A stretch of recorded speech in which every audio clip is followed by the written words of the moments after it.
प्रधानमंत्री मोदी ने नवी मुंबई में इस्कॉन मंदिर का शुभारंभ किया। कार्यक्रम को संबोधित करते हुए उन्होंने कहा कि यह मेरे लिए सौभाग्य का विषय है। मैं इस ज्ञान और विज्ञान की धरती पर आया हूँ।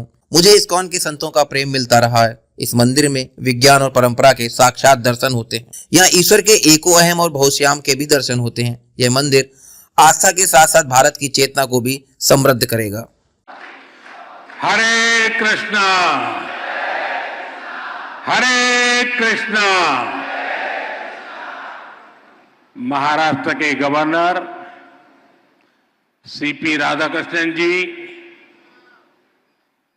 यहां के लोकप्रिय मुख्यमंत्री श्री देवाभाऊ, उप मुख्यमंत्री एकनाथ शिंदे जी, श्रद्धेय गुरुप्रसाद स्वामी जी, हेमा मालिनी जी,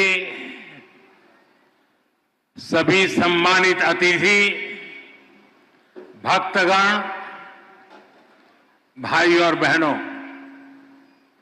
आज ज्ञान और भक्ति की इस महान धरती पर इस्कॉन के प्रयासों से श्री श्री राधा मदन मोहन जी मंदिर का उद्घाटन हो रहा है।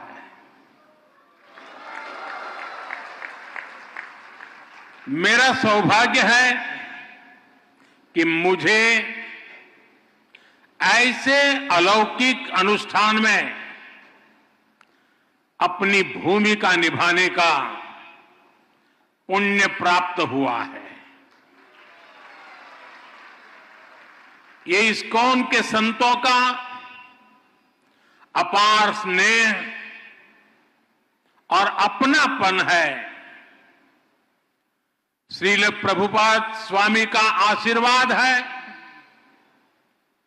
मैं सभी पूज्य संतों का आभार करता हूं, उनके चरणों में प्रणाम करता हूं।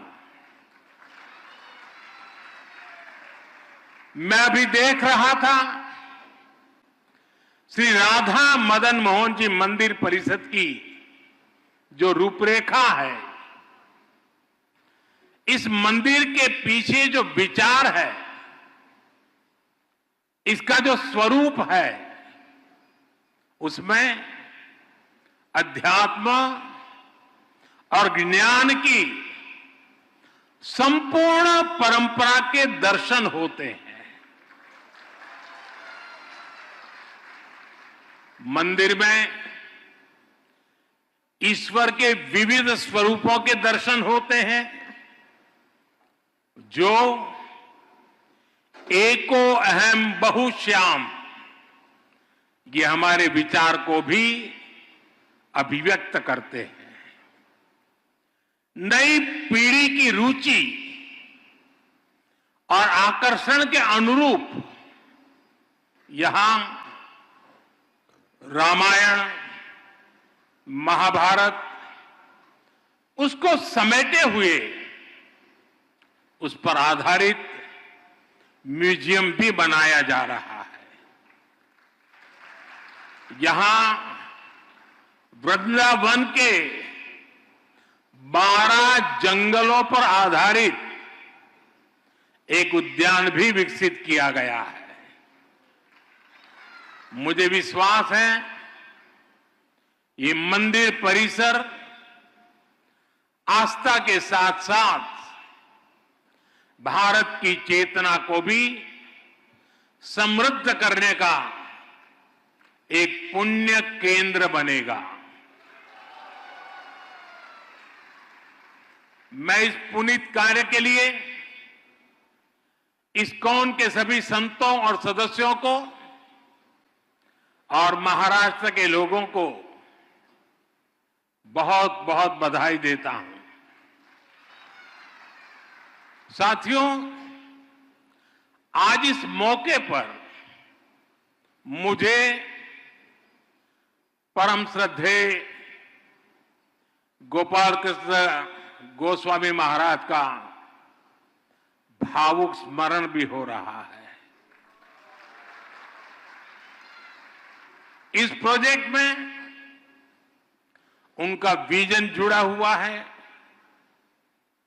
भगवान श्री कृष्ण के प्रति उनकी अगाध भक्ति का आशीर्वाद जुड़ा हुआ है। आज वो भौतिक शरीर से भले ही यहां न हो, लेकिन उनकी आध्यात्मिक उपस्थिति हम सब महसूस कर रहे हैं।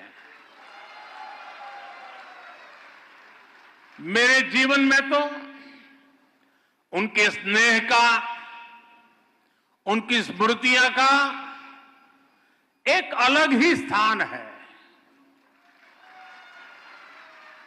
उन्होंने जब विश्व की सबसे बड़ी गीता का लोकार्पण करवाया